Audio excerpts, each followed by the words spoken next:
Shalom adik-adik, aku mau kenal Tuhan, aku mau cinta Tuhan melalui firman-Nya. Wah, di hari ini Losika kembali lagi menemani adik-adik semuanya di dalam renungan harian sekolah minggu GKTB. Nah, sebelum kita merenungkan firman Tuhan bersama-sama, mari kita berdoa. Tuhan Yesus, terima kasih di pagi hari ini kami diberikan kesempatan lagi untuk merenungkan firman-Mu. Kami berdoa kiranya Tuhan menolong kami supaya kami boleh sungguh-sungguh merenungkan firman-Mu dan juga melakukannya dalam kehidupan kami sepanjang hari ini. Dalam nama Tuhan Yesus Kristus kami sudah berdoa. Amin. Nah, adik-adik, di pagi hari ini kita masih mau merenungkan kebenaran firman Tuhan, lanjutan di dalam kitab 2 Samuel pasalnya yang ke-19 ayat yang ke-9 sampai ayat yang ke-14. Tapi pada pagi hari ini kita akan membaca di dalam ayatnya yang ke-9 sampai ayat yang ke-10. Demikianlah firman Tuhan.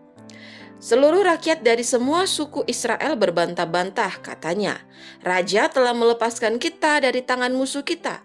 Dialah yang telah menyelamatkan kita dari tangan orang Filistin, dan sekarang ia sudah melarikan diri dari dalam negeri karena Absalom.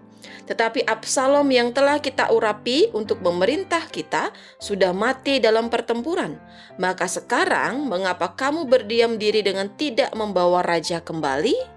Nah, adik-adik, seperti yang telah kita ketahui bersama-sama ya, bahwa pertempuran antara Raja Daud melawan Absalom itu dimenangkan oleh Raja Daud beserta dengan pasukannya. Absalom mati di dalam pertempuran, dan setelah pertempuran itu selesai, maka tentara Israel ini telah kembali ke kemahnya. Nah, adik-adik, kemenangan yang didapati oleh Raja Daud ini ternyata tidak dengan mudah untuk dapat membawa Raja Daud ini menjadi seorang raja kembali. Hal ini disebabkan karena pada waktu itu ada golongan-golongan atau suku-suku yang bertindak cepat untuk mengambil Raja Daud ke dalam tahtanya, tetapi ada suku yang belum bertindak. Nah, suku itu adalah suku Yehuda. Nah, adik-adik, melihat hal demikian terjadi di tengah-tengah bangsa Israel, maka Raja Daud ini tidak putus asa, ia tidak kehilangan akal, sehingga ia bertindak atau dia mencari cara, yaitu dengan cara mengutus Zadok dan juga Abiatar untuk membujuk orang Yehuda bertindak. Selain itu, Raja Daud juga menjanjikan kepada Amasa, panglima perang Absalom, yaitu memberikan kepada dia jabatan sebagai panglima perang Daud menggantikan Yoab. Nah, adik-adik, ternyata cara yang dilakukan oleh Raja Daud ini berhasil. Raja Daud berhasil merebut hati orang Yehuda sehingga mereka meminta Raja Daud untuk kembali menjadi seorang raja. Nah, selain itu kita juga dapat melihat bagaimana sikap Raja Daud terhadap suku Yehuda, bahkan kepada Amasa. Nah, adik-adik, perlu untuk kita ketahui bersama-sama ya, bahwa suku Yehuda dan juga Amasa, mereka ini telah mengkhianati Raja Daud. Mereka ini adalah orang-orang yang mendukung pemberontakan yang dilakukan oleh Absalom kepada Raja Daud.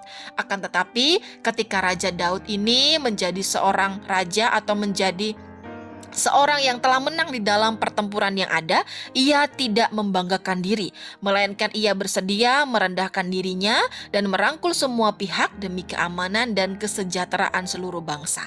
Raja Daud mengampuni, Raja Daud menerima kembali baik suku Yehuda bahkan juga Amasa yang telah melakukan hal-hal yang tidak baik kepada Raja Daud. Nah, adik-adik, melalui kisah ini kita pun juga dapat belajar bersama-sama ya. Kita semuanya belajar dan perlu mencontoh sikap dari Raja Daud. Bagaimana ia dapat menerima kembali orang-orang yang pernah bersalah kepadanya. Oleh karena itu, kita semuanya juga belajar untuk menerima kembali orang-orang yang pernah bersalah kepada kita. Orang-orang yang pernah menyakiti hati kita. Orang-orang yang pernah melukai hati kita. Orang-orang yang pernah melakukan kejahatan kepada kita. Orang-orang yang pernah melakukan hal-hal yang tidak baik kepada kita. Jangan sampai kita ini malah membalas dendam atau malah membalas apa yang mereka lakukan kepada kita. Tidak ya adik-adik ya, kita tidak boleh balas dendam, melainkan kita ini harus belajar untuk mengampuni mereka sehingga hubungan kita ini dipulihkan dan kita juga dapat merasakan kasih dan damai sejahtera yang daripada Tuhan.